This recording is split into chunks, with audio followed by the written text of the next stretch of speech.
কানিস ফাতিমা, আস্তে, এত তাড়া কিসের? এর দ্বারা পরিবারের লোকজন বিরক্ত হতে পারে।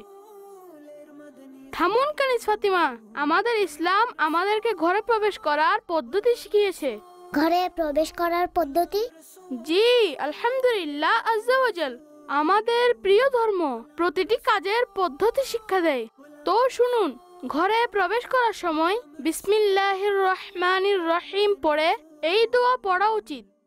আল্লাহুম্মা ইন্নী আসআলুকা খায়রাল মাওলাজি ওয়া খায়রাল মাখরাজি বিসমিল্লাহি ওয়ালাজনা ওয়া বিসমিল্লাহি খরাজনা ওয়া আলাল্লাহি রব্বিনা তাওয়াক্কালনা।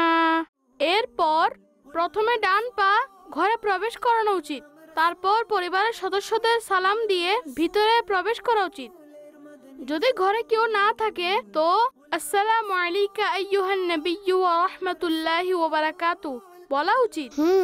তো কানিস ফাতিমা, এই কথাগুলো কি আপনার মনে থাকবে? কেন থাকবে না গোলাম রাসূল ভাই? সর্বপ্রথম বিসমিল্লাহির রহমানির রহিম পরে ডান পা প্রবেশ করাতে হবে, তারপর সালাম দিতে হবে।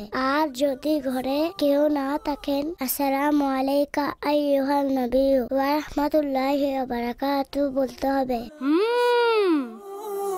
মদনী ফুল গোলাম রাসূল, গোলাম রাসূল, গোলাম রাসূলের মদনী ফুল। আরে বাহ, শাক, শাক তো আমার অনেক পছন্দ।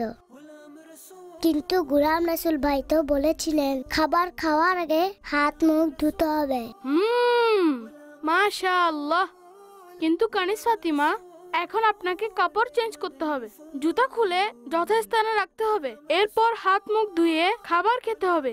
অন্যথায় এভাবে স্কুল ড্রেস পরে থাকলে কাপড় নষ্ট হয়ে যেতে পারে। ঠিক আছে গোলাম রাসূল ভাই, আমি এখন আসছি। ছোট্ট বন্ধুরা, আজ আমরা শিখেছি ঘরে ঢোকার সময় বিসমিল্লাহ পাঠ করে ডান পা প্রবেশ করাতে হবে এবং সাথে সাথে সালামও দিতে হবে।